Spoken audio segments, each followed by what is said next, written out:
Hello everybody, it's Marty Hosking with Keller Williams Greater Omaha again, and glad to see you. Hope you're doing well. Today we're going to talk about how to get your house ready for market, how to get it ready to sell looking its very best. Does that sound like a good topic? Let's do it. Okay, so when you're getting your house ready to sell, that's probably the time when most people are asking me questions, and I've been surprised actually because I'm sort of geared that way. Often I'm surprised when the sellers will say that some of the most valuable information that I've given them or that I've shared with them or that we've talked about during a listing appointment is actually what they can do with their house to make it get the most dollar on the market, the best response from the market, the most excited buyers without spending a lot of money. I love that. So I'm happy to share that a little bit with you right now. A lot of people right now, they're saying things to me like, I do want to sell my house. I do understand what you said about your last video about how we can make that work. But the thing is, I don't know where to start with my house right now. Like it's not ready to be shown, and we don't know what to do. So the first thing you're going to do is in a situation where you have a lifetime of things. This might be you, or it might be maybe a relative or a loved one who needs to move. And there's a lifetime of things in the house. The first major step we do when we have a major amount of things in the house that truly need to be sorted, truly needed to be some given away, some sold, and some thrown away. And there might even be the idea of an estate sale. There's a whole method around that. I call my estate sale people, and I have them come out and quote you on how much that's going to cost to do. And they are experts at filtering everything out. And the method that I use that I find most effective is because I think staging does matter. Staging isn't just buying furniture or renting it, it's using what you have sometimes. So I typically will go through and pick out the furniture that really be most emblematic of the house, would show the house the best, would give it a sense of purpose of the different rooms, a chair here, a couch here, a lamp there, a bed there. But we remove as much as possible everything else. If some of these things are going to be sold in the estate sale, we'll mark them as ready for future sale in the estate sale. But I don't like to do the estate sale until after we get a contract. I want to use that furniture to help to sell the house.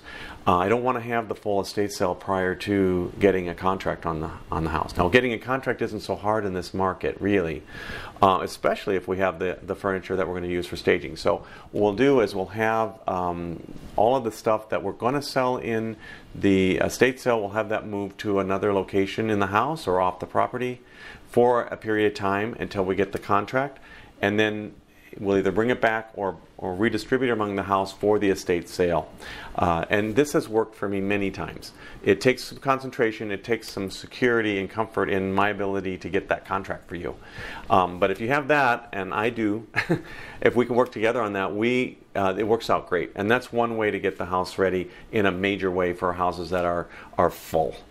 For houses that aren't so full, where it's not such a major move, where you haven't had a lifetime of accumulation of things, some of the most important points that we need to make and can do in getting the house ready have to do with kitchen, bath, principally.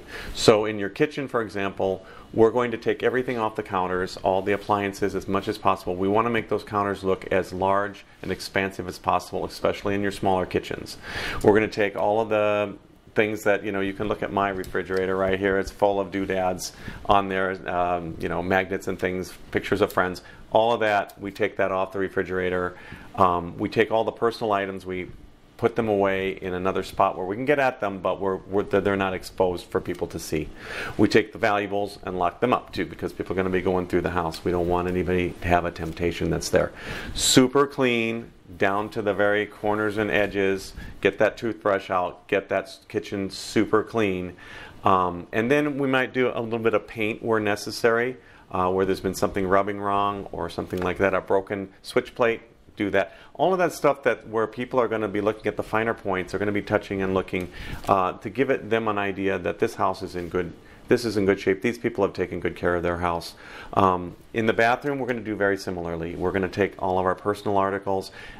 It's going to feel like we're in the dorms in college again with a little basket of our soaps and things usually, and then put that basket underneath the sink and then pull it out when you need to take a shower and then put it back down under the sink. So we're going to make sure, again, so we're maximizing the sense of space, and we're not just miscellaneous commercial stuff like soaps and bottles and things. We get those out of the way so there's no distraction. The whole idea is we want people to see your house, not your things in your house. And anything that they see in the house, be it a couch, a chair, a bed, we want them to see them as sort of neutral things that mark space. So again, we don't want to have super distracted things so people can truly see the house. In my living room right now, I can see the front edge of the house on the inside, of course, the front edge where the floor meets the wall, the what is it, the south wall of my house. That's really important to be able to see that edge for people. To see that edge is to give them a sense of space, the sense of size, because their eyes are measuring and their mind is measuring how big that room is. We don't want to have any junk on the floor. And then we want to be able to walk up to the windows in all the rooms. So if stuff is sitting right in front of the window, definitely want to get that into a different position. Your designer might say something different, but remember, we're selling the house, we're staging the house for sale. And that is slightly different from a good design. Something that's going to seem a little odd to you, but we want people to be able to access the window, see the edges of the rooms, and not have any clutter in there at all. The final way that we're going to improve the house is we're going to use inexpensive things like paint. The least expensive way to really improve a house is your paint. So we're going to make sure that there's not a wild color, but we can have a little warmth. Maybe it's too stark. We want to warm that color up a little bit. Definitely we want paint to be not a distraction in terms of color, but also in terms of condition of the paint. We may have to repaint just because paint's worn out. That's one of the main things we're going to do. We're going to hit light bulbs. We're going to make sure we have the brightest wattage of light bulbs in all of our lights and that they're all working. And then finally, we're going to make sure the rest of the house is super clean. So we need to clean the carpet. Cheapest way you can refresh a house is to clean the carpet. If it's worn beyond repair, that might require just another little more expensive level of getting a house ready. But that's going to be determined a lot by how much you've done in recent years. And no judgment, but if you haven't done a lot in the last 4 years, 5 years, you're going to have just a little bit of more expense, if you can afford it, to get it to its maximum place. So that might mean new carpet in some rooms. That might mean new curtains. That might mean a little bit of more expense of the items themselves. But if you've done something in the last 2 years or so and you've been keeping stuff up, typically it's just about tidying, painting, cleaning, and getting all the distractions out of the way. So I hope this has been a helpful tip for you in getting the house ready. That's just the inside. We can talk next time about the outside. Hey, and if you have any questions, please feel free to text me, to email me, but get a hold of me. I'd be glad to talk about this because it's something I really like to do.